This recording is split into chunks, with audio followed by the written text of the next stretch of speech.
talent is not something Nick Kyrgios has ever lacked. Currently at no. 51 in the ATP Men's rankings, however, the Australian has had a difficult past few months and a tough start to the year, with a hard-fought first-round win, swiftly followed by a second-round exit at the Brisbane International last week. Nick Kyrgios at a training session ahead of the Australian Open. AFP at 23, Kyrgios has heard countless times, as have tennis watchers, that the player will grow out of the behaviour he has displayed over the past few years, and that age would bring maturity. In 2017, the Australian ace pulled out of the Rotterdam Open, an ATP 500 tournament, to participate in the NBA All-Star, only to not be named to the squad in the end. That came only a few months after Kyrgios' controversial performance at the Shanghai Masters in late 2016 against fellow young talent Alexander Zverev. During the pairs match, Kyrgios purposefully played poor shots, walking back to his chair before his rival completed the return, and then requested the chair umpire, Ali Nili, to call time on this match so I can go home, in addition to playing a litany of bizarre shots. 2018 saw Kyrgios on the upswing early on, with the young ace taking home top honours at the Brisbane International, following it up with a round 4 finish at the Australian Open. But as Kyrgios is wont to do, he courted controversy yet again towards the end of the tennis season, this time at the US Open, for first appearing demotivated, and moving towards tanking his match against Pierre-Hugues. Following a struggle, Kyrgios received an alleged pep talk from umpire Mohammad Al-Lavyani, who was recorded by a number of sources present at the venue as saying, "I want to help you, I want to help you. I've seen your matches, you're great for tennis, and I can see that. I know this is not you." Both Lavyani and Kyrgios denied that the player had received on-court coaching, which could have drawn sanctions for both player and umpire, but the pair were roundly criticized by many players, Roger Federer among them. Kyrgios followed that up with a new spat with tennis pro Donna Vekic, whom he had infamously insulted years earlier during a match against her partner, Swiss Grand Slam winner Stan Wawrinka.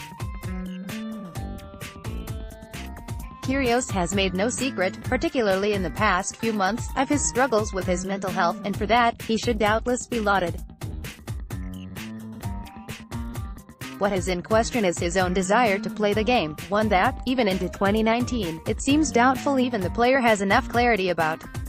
Even in 2019, Kyrgios appears to have reunited fresh feuds, this time with former world no. 1 Pat Rafter, who said he resigned as Australia's Davis Cup captain as a result of issues he faced with Kyrgios and Bernard Tomic. Tomic, for his own part, will, like Kyrgios, be unseated at the Australian Open. Unlike Kyrgios, however, he does not face an immensely uphill task. 23-year-old Kyrgios faces world no.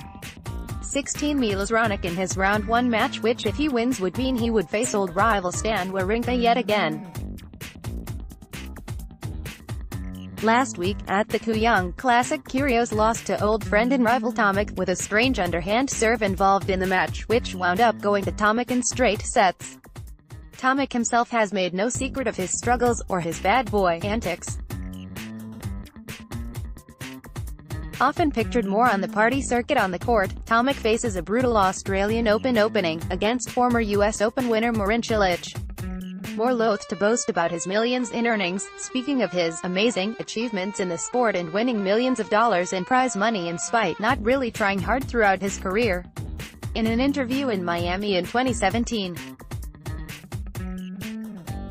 Tomic, reminiscently of Kyrgios, said, "If you balance it out, I think all my career's been around 50% and I haven't really tried and I've achieved all this." Tomic added, "So it's just amazing what I've done. I never loved tennis.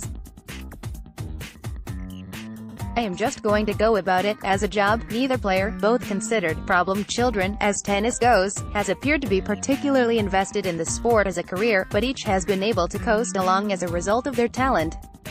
No doubt that even that talent likely came with a lot of hard work at some point, but is it time each took a step back to consider if that is what they really want to do anymore? Particularly this year, a number of senior players, the Pats, Cash and Rafter, and Mark Philippoussis among them, have suggested they still do not believe Kyrgios' head is fully in the game, a suggestion that fans might well concur with, given the circumstances. Yes, he is young, especially considering the players around him. But if he's to take a decision on the long-term future of his career, whether that is in terms of physical fitness, mental health, and even just planning, that decision will have to be taken sooner, rather than later. 2 years ago, Kyrgios said that should he win the US Open, the tennis world would never see him again. Perhaps he is waiting for that one big achievement to go out on a high, a strange strategy from where most tennis watchers are standing, but his decision regardless. If I won the US Open now you would never see me again. Nick Kyrgios, at Nick Kyrgios, August 30, 2016. This year, Kyrgios has said he is in a better frame of mind, and confident of cracking tennis top 10. Judging, however, from his strange Young Classic performance, is it something fans should truly expect? And as tennis ages go, especially considering how the greats have been pushing the envelope with regards to longevity in the sport, Kyrgios is still relatively young. However, surrounded by newer and better rivals his age, and many younger than himself, is it time Kyrgios took a step back to re-evaluate whether he truly wants to play tennis at all?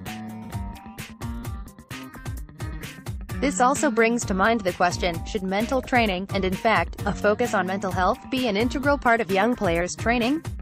Many tennis programs in the UK do in fact have mental health facilities and access. It is time, perhaps the rest of the world followed suit, to help players of Kyrgios' caliber stem their problems before they reach the magnitude they appear to have had with the Australian.